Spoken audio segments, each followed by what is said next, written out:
Well, thanks for coming, everybody. We're just going to give people a couple more minutes before we get started, and then we'll start, right? We're just going to give people a few more minutes to come in, and we'll get started shortly in the next minutes. Thanks again for coming. Stay tuned.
So as we get started here, I just want to remind everybody that we will be recording this webinar. So if you don't want your, I guess you don't want your image on the recording, you can kind of leave your screens off. But if you don't mind, then that's fine.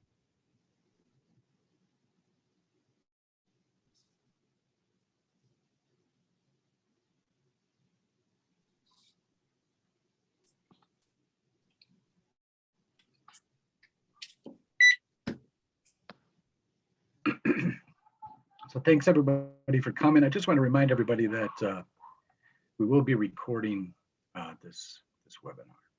Again, I just need to remind you that. So if you don't want your image on there, you can leave your camera off. And if you don't mind, that's great too. We will be recording for future viewing. We'll probably get started here, and I would say 2 minutes. I'm gonna call it 2 minutes. All right.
All righty.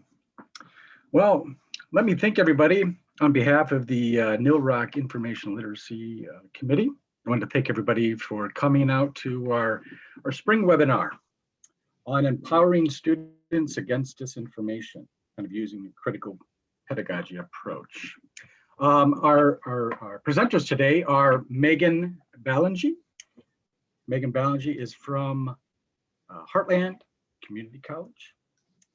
And our other presenter is Laura Watson.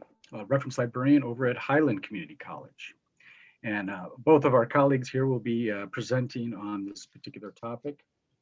I will be moderating, so if there are any questions you might have for our speakers, feel free to pop it in the chat box, and I'm imagining there'll be, a number of minutes at the end for questions and answers for everybody. So if you have the question fresh, go ahead and throw it in the chat box, and we can start asking those after the presentation. Sounds good? Again, thanks everybody for coming. Go ahead, Megan and Laura, take it away. Thank you. Thanks for that introduction. So, empowering our students against disinformation. Disinformation is part of the landscape of disordered information or information disorder, as Claire Wardle has identified it in her recent work on understanding information disorder. This Venn diagram from Claire Wardle's work explains helpfully the common ground between misinformation, malinformation, and disinformation, kind of on the intersection between mis and malinformation. And we'll look at each of those in a little bit more detail. Misinformation is false content that the person sharing doesn't realize is false or misleading. An example of this is a social media instance where people keep sharing a story about a doctor who died after getting the COVID vaccine because they think they should warn their friends, I guess, where in fact, though, the death was unrelated to that vaccine incident. So unintentional sharing of false content is misinformation. Malinformation is genuine information which is shared with an intent to cause harm.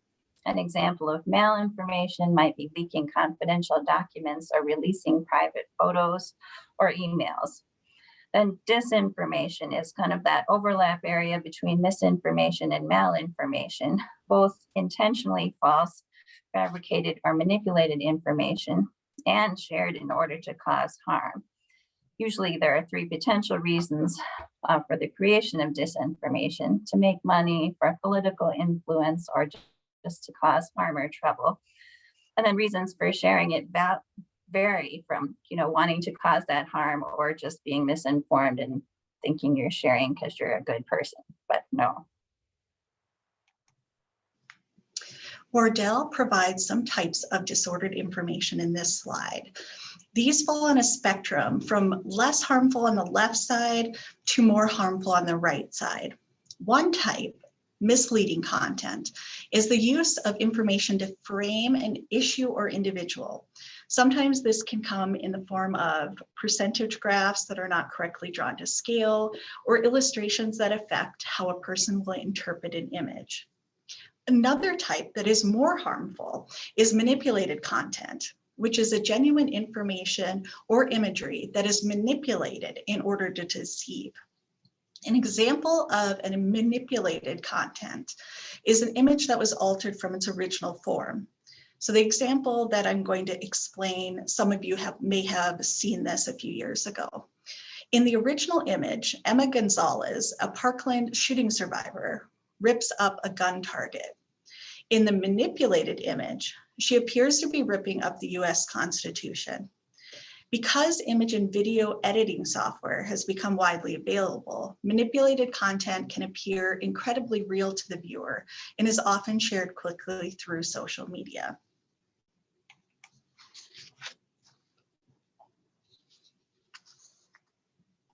So how does information disorder affect our students? As we all do, our students face the problems caused by disordered information or disinformation on a daily basis. It's the water we're all swimming in. Whether we're aware and prepared or not, there are consequences both in search behaviors and in our social media posting, reading. We know these well, but there are new ideas to introduce to our students. So starting with the consequences in search behavior, the things that they'll encounter include confirmation bias, that is, as we know, looking only for information that supports our previously held beliefs, the problem of the echo chamber, or the filter bubble, the echo chamber, where the user self-selects where they're getting their information from, the filter bubble, where the algorithm or advertisers are making the decision of feeding the information that's displayed to you in your search results based on data that's been collected about the searcher. That algorithm decides what it thinks you'd like to see best. So this creates the problems of information overload and information avoidance. I think we all get to this at some point, but certainly a consequence for our students. We've all talked to students who are experiencing information overload when the quantity of information available or just new ideas is overwhelming and can lead then to the information avoidance behavior. Just a normal human way of dealing with having your beliefs challenged or being overwhelmed with information, where you kind of shut down and stop taking in new information and new ideas. So social media brings its own kind of spin to these problems. Posting and reading consequences. It is so easy to share, but hard to do the work of reading a full article before sharing. Memes are so easy. Social media makes it easy to just click and share. And it feeds our natural fear of missing out, gives us the sense of urgency, and also we want to react emotionally. We feel like we want to share something immediately on a topic that's front and center in our social world. And then there's always the consequences besides accidentally sharing disinformation or misinformation of just absorbing that into our own media landscape and understanding of the world because of what others have shared and we see. So today, our plan is to explore empowering students against disinformation from a critical information literacy or critical pedagogy lens. Eamon Toole's definition here gives us a good starting point for understanding that lens or framework. According to Toole, critical information literacy is a way of thinking and teaching that examines the social construction and political dimensions of libraries and information, problematizing information's production and use so that library users may think critically about those forces. Nicole Pagowski and Kelly McElroy expand on these ideas in their Critical Library Pedagogy Handbook, where they remind us that if we're using critical pedagogy, the teacher should always consider ways in which to redistribute power to the students, helping them discover their own agency. To navigate this information-soaked world we live in, it's part of our work to help students find their agency and use it as critical thinkers to interrupt information disorder. So how do we begin empowering our students against disinformation? I think our first challenge is to just convey the urgency of evaluation to our students who may not be thinking along those lines. We can begin by sharing with them examples of disordered information like we shared today, things that they've likely seen recently in their daily life and internet interactions, their social media, helping them then become specifically familiar with the concepts, confirmation bias, filter bubbles, echo chambers, and the way algorithms affect the internet that they see on a daily basis. And at this point, a good critical information literacy approach includes sharing from our own experiences with filter bubbles, confirmation bias, and algorithms, talking about how we, being aware of the biases in our own news feeds are trying to work around that. So once we've set that stage as far as conveying the sense of urgency, then it's time with students to move on to some deeper strategies for evaluation. Our information universe is constantly evolving, and that means our teaching strategies need to evolve too. So always learning new things and just preparing for this presentation has helped me learn some new things that I hadn't thought of before. More recent articles in library literature are focusing on strategies that are either alternatives to our well-known CRAP test or seek to go beyond it in some way. So maybe you've already been incorporating some of these techniques into your sessions with students. But we bring them today. They were fairly new to us. First, reverse searching of images. I've done this myself, but I've never taught it to students before. Had not yet incorporated into my work with students. Just getting ready for this webinar encouraged me to find a way to share that strategy with students. And we've been teaching citation chasing as a strategy for finding additional sources for our students for years, but it's also now become imperative to share with our students that even citations and scholarly sources need to be looked at critically and verified. So this is a good opportunity to share with students scholarly source checking sites such as retractionwatch.com. A few additional alternatives or strategies taught in addition to the CRAP test are the journalistic approach and reading laterally. We include articles on these approaches on our resources slides that we'll share later. The journalistic approach recommends students apply to 6 journalistic questions: who, what, where, when, why, and how. Advocates of this approach concede it takes more time than the traditional checklist, but leads students to critically consider a greater range of potential problems with sources, such as author conflicts of interest or viewpoints, as well as their academic qualifications. The how question can be used to encourage the student to consider how the source would be used within their own project. Reading laterally is another technique that seeks to teach students to evaluate quickly and critically using the fast and frugal methods employed by professional fact checkers. The lateral reading strategy teaches students to move away from searching up and down a page itself, which is reading vertically, for evidence of credibility. It encourages them to open other browser tabs and from these to search for more information on the source under consideration and learn more about its authors.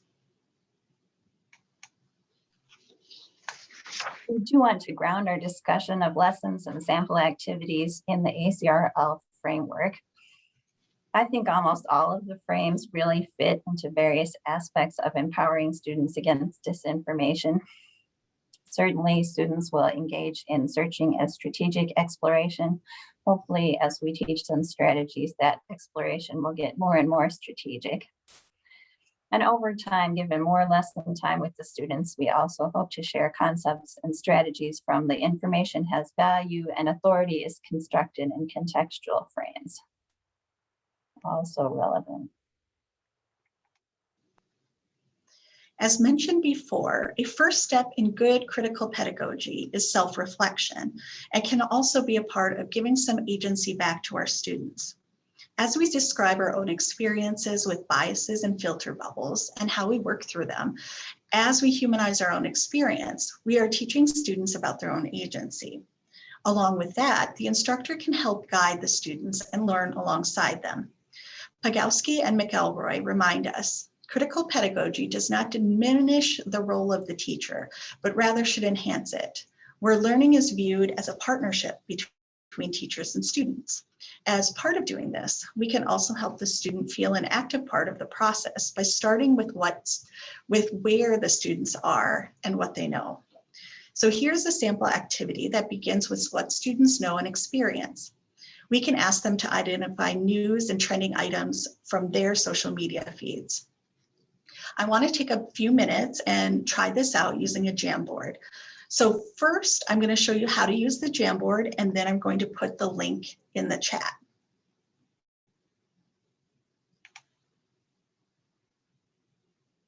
So on this Jamboard, on the left-hand side, you'll see some tools.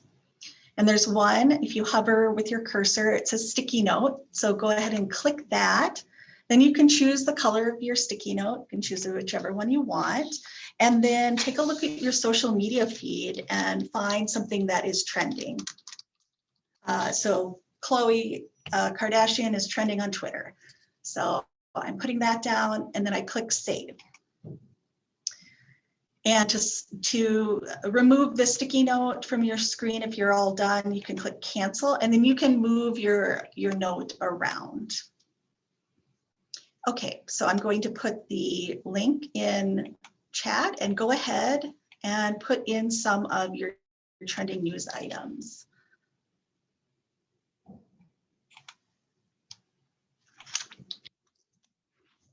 and the link is in chat, so go right ahead.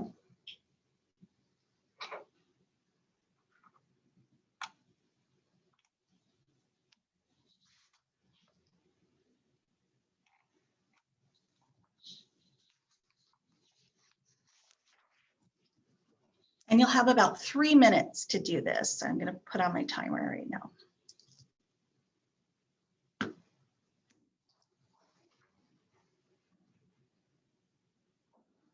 And if anyone has anything they've seen on TikTok or Facebook or anything, any other types of social media, go ahead and put those on too.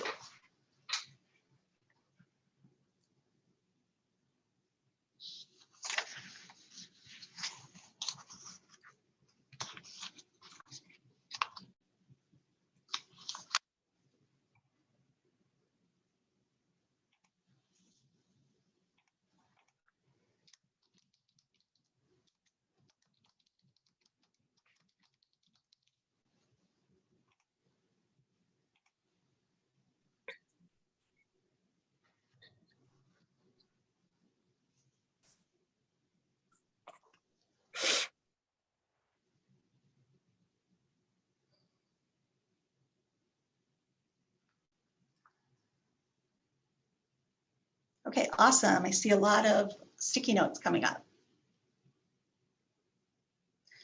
And if you can remember where you've seen those, go ahead and put the, like if you saw it on Facebook or Twitter, what social media platform. It's okay if you didn't put it on there right now, but you can also add a sticky note with just a social media that you use regularly.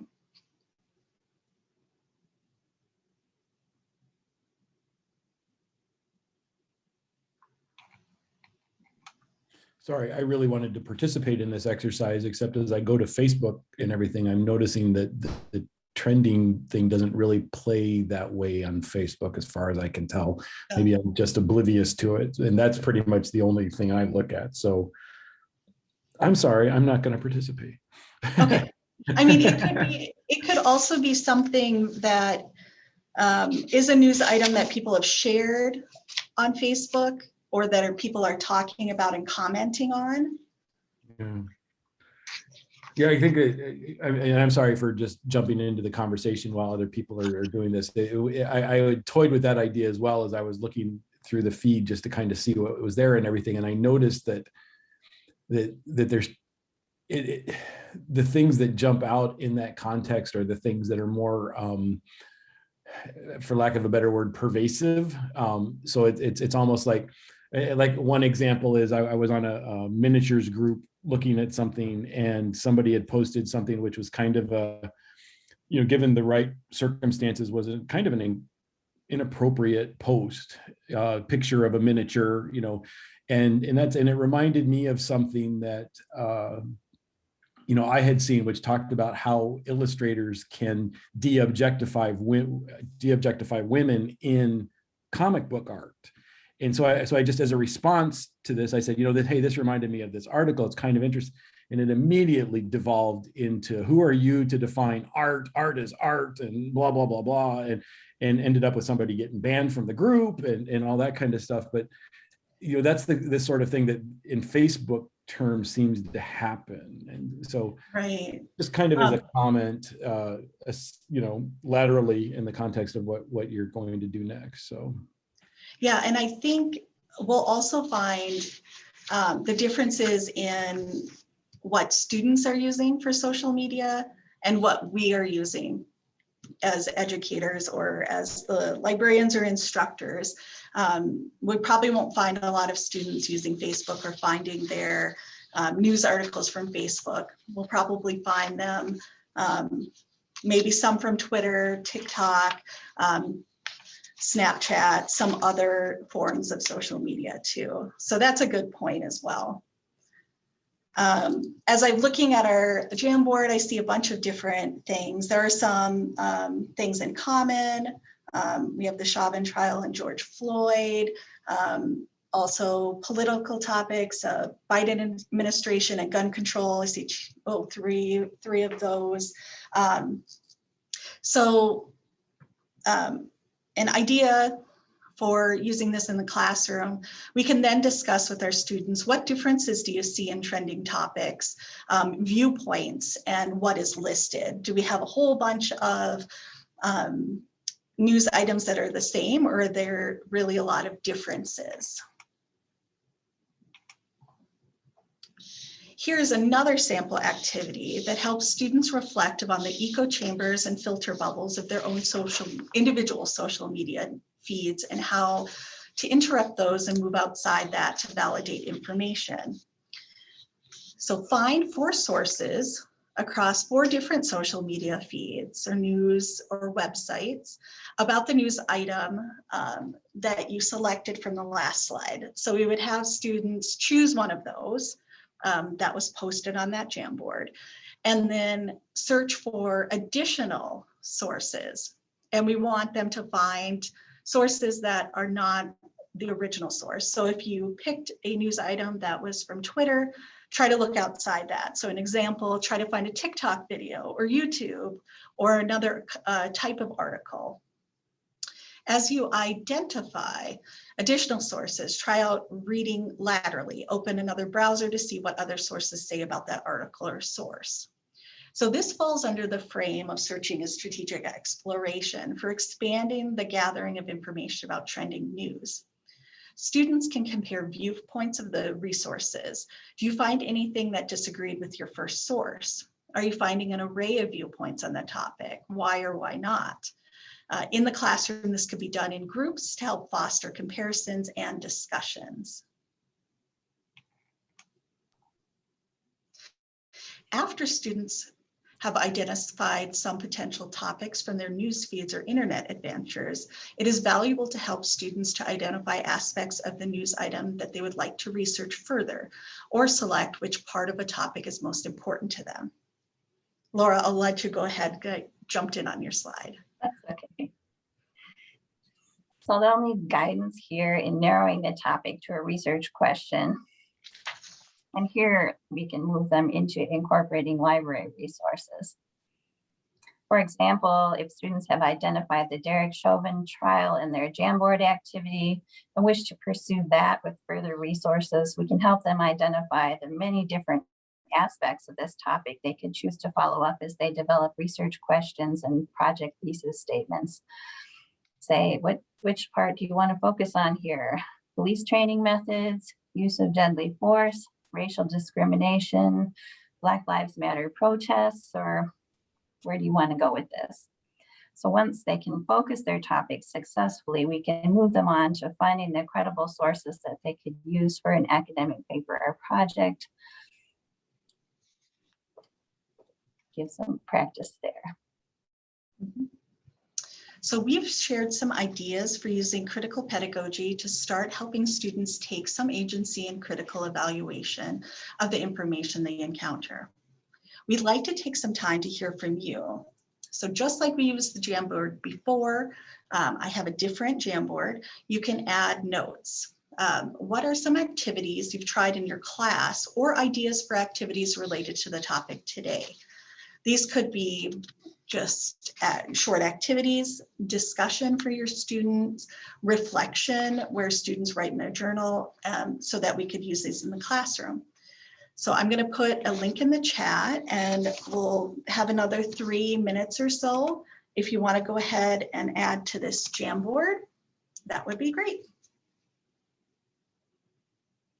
And you can see a few samples that I've already put in that Jamboard.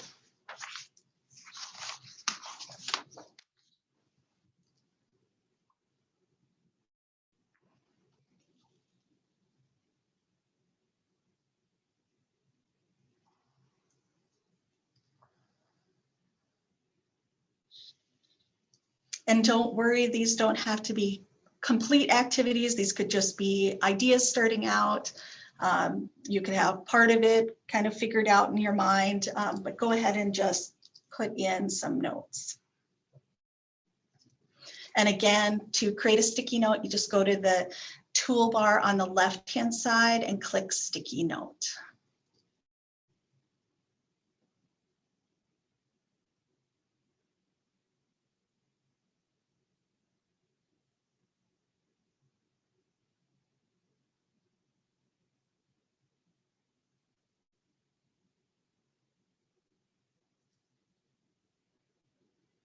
Those are a few good ones so far.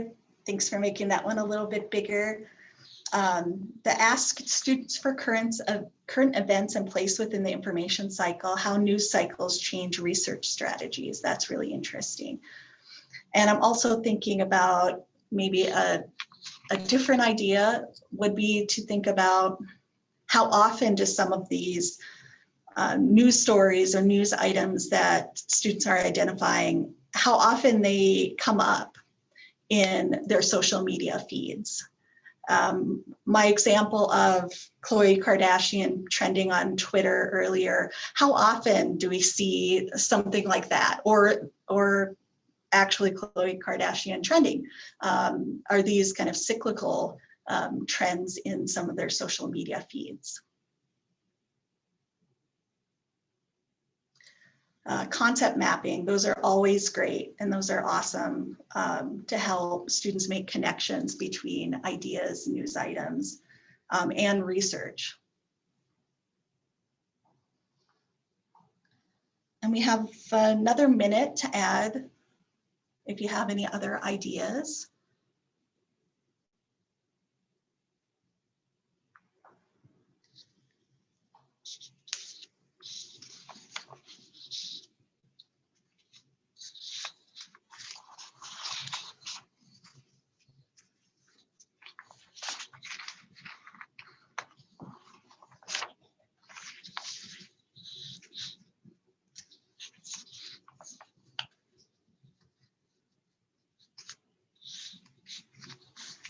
Maybe another idea would be to have two students that have Twitter compare what they see on basically their homepage. If they have trending news that are similar or different, depending on what they have identified as news items that they regularly look at, or what their news feeds look like. The same thing could be done on TikTok, where certain things will come up on your For You page, depending on what you click on and how long you view a video. Okay, these are some great additions here. Another one, compare news events within CQ Researcher or Credo. That would be great. Are there things that are hot topics on CQ Researcher or in Credo that are reflected in social media feeds?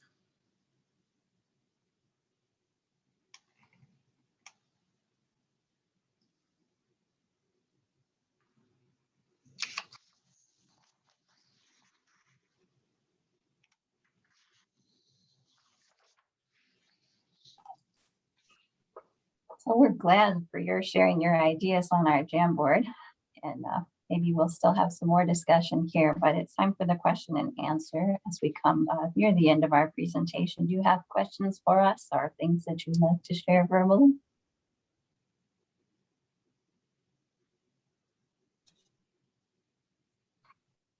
How do we get from the specific to the conceptual? Yeah, I had a question about that. I was curious, we're going from a specific news article, say on the Biden and gun control thing. So how do we help the students as they're kind of going through their feeds and they're plucking out things into the Jamboard, and then we start finding more articles on that particular topic. Then as I was thinking about concept mapping, is how do we help the students move from those very specific articles on a very specific thing to start thinking about them conceptually, gun control, Second Amendment, and you start mapping those, and then you take those concepts and go into more advanced kind of research tools and start searching at the concept level, not so specifically that particular incident. Does that make sense? That makes sense. And That's kind of what I was asking. I like the concept mapping strategy. That's a good way to do it. And that could be, with individual students handling their own topic with the concept map, or it could be a group activity too. And just asking questions sometimes helps them start thinking those things through too. what other topics are related to this. But yeah, the concept map is going to be a fun and graphical way to approach it, which I like. I think taking that that example and doing the mind map or doing a brainstorming session as the full classroom group before students start doing that would be helpful, so they can see the kind of connections. If we were taking that topic and writing it out, Biden and gun control, we can start to brainstorm everything that you were mentioning, Jason, that is related to that. So then we have some long lists. So it helps students kind of think outside of just that specific story, and going through maybe that news item and just picking out certain things that are highlighted. That's going to be a wealth of information too. Great, thank you.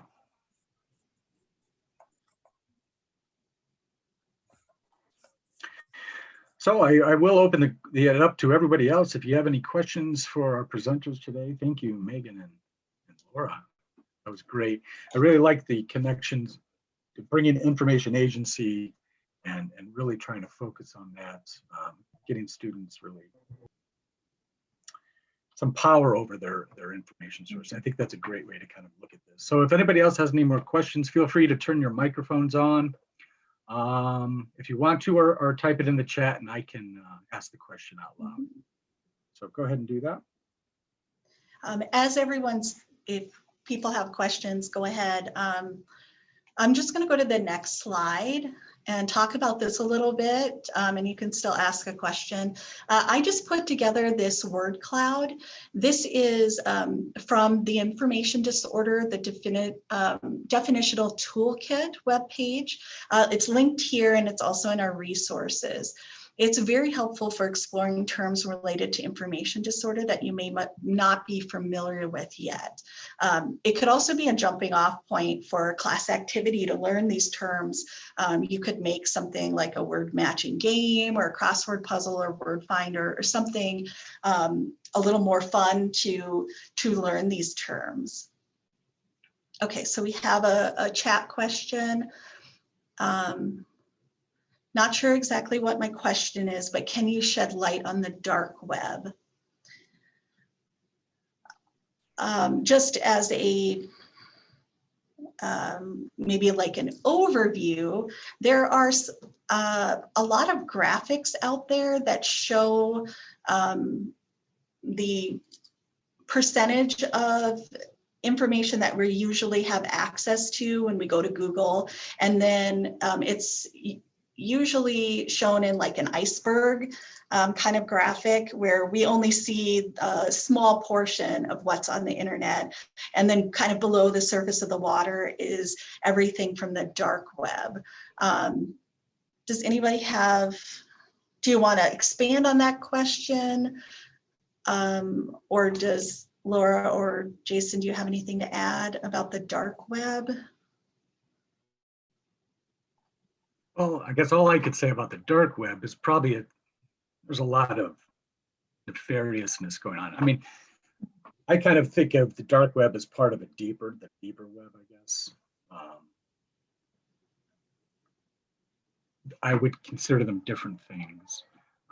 What the deep web is kind of what you're talking about, with things that the Google box doesn't crawl, right? It can't crawl everything. It can't send spiders out to everything, but the dark web, maybe that's what Christine is talking about, but when I think dark web, I think like, drug trafficking, sex trafficking, gun sales. Jason, it's Christine. I hope yes, you can hear me. Please. But yes, I guess my question is more about the deep web and not the dark web. But so can you explain a little bit like how that works? Like, so you just said Google can't troll everything. So why does stuff end up like on the deep web and not trolled? Like how does that happen? If you can clarify that.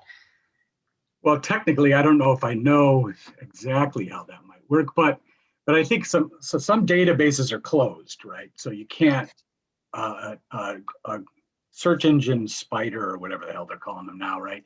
can't really go into proprietary databases. It can't see what's in there. And then that ends up being called what's in the deeper web, because you have to actually go to the database and search it to actually see what's in there. Okay. Does that make sense, Christine? Yeah, it And does. so there's a lot of that going on, and there might be some other things that I probably couldn't speak to right now, but that is one good example of how things end up in a deep web where Google or any search engine can't really crawl onto it. And databases are trying to change that, right? I think to some degree, because like Science Direct and JSTOR are able to be crawled to some degree, and some other databases, I think. And that may be changing over time, but yeah, I hope that helps a little bit. That's about all I know. It does. Thank you. Okay,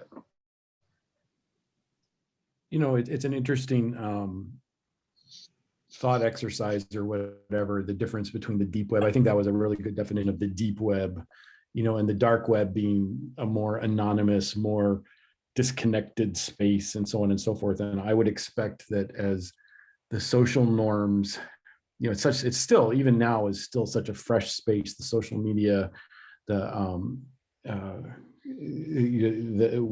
golden age of the web as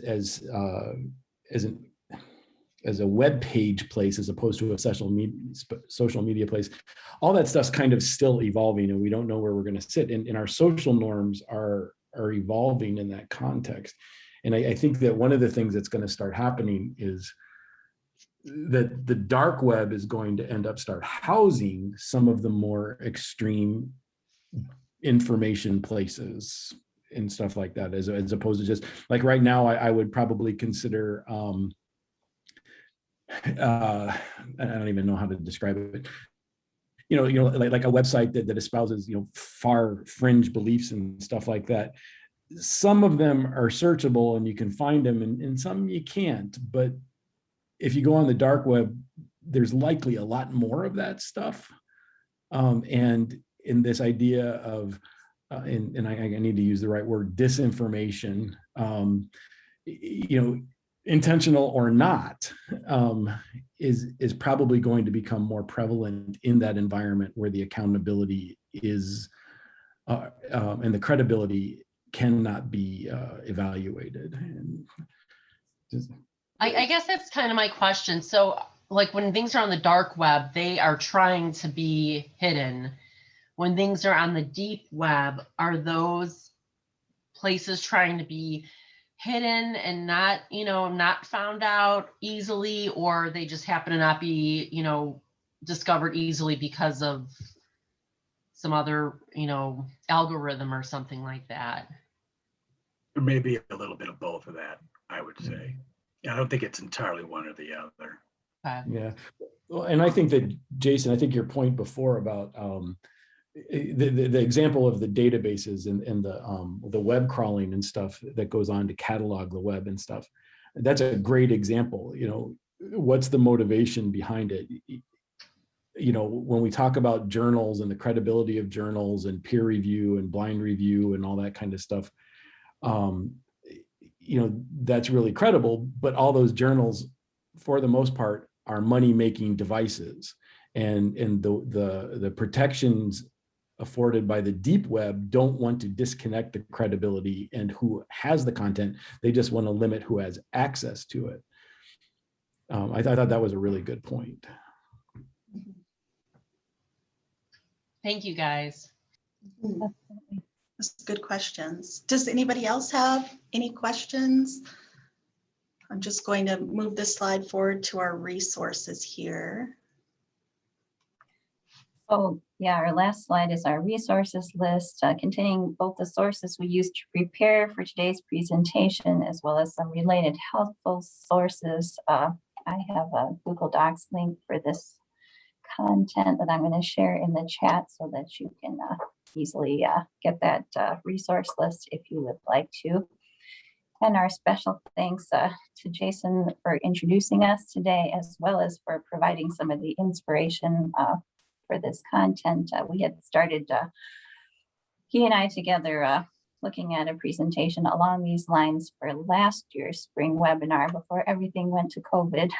And So thanks to his sharing of his presentation, let's not call it fake news. That provided some inspiration here too. And thanks all of you for being here with us today. Any last questions before we're done for the afternoon?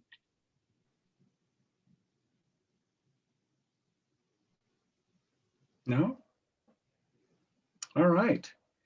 Well, let's have a round of applause for Megan and Laura. I really appreciate you bringing these two topics together, disinformation and critical pedagogy. I think it's important that we keep kind of looking at how these things can really work together and how important it is to give students the information agency to allow them to start to pick out disinformation problems. So I thank you both, Megan and Laura. If you guys want to contact Megan or Laura, if you want to get more information about this, again, we're at Heartland Community College and Highland Community College. You can find them there at those libraries. Thank you very much to both of you. And on behalf of the Nil Rock Information Literacy Committee, which includes Laura and Megan and Amelia, who's here as well, I appreciate you all coming out to our webinar today. And if you have any ideas about new webinars you'd like to see from the Nil Rock Literacy Committee, or if you'd like to join the Nil Rock Information Literacy Committee, feel free to email me over here at the College Edu page, and I'll put my email address in the chat box so that you could do that as well. Okay? Any other comments or questions?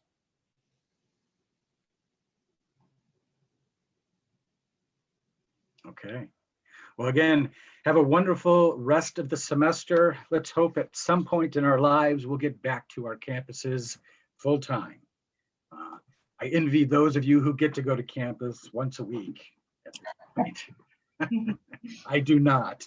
So I am stuck in my little room here. Though I have enough books, I'll be fine. Take care, everybody. Thank you. Thanks. Thank you.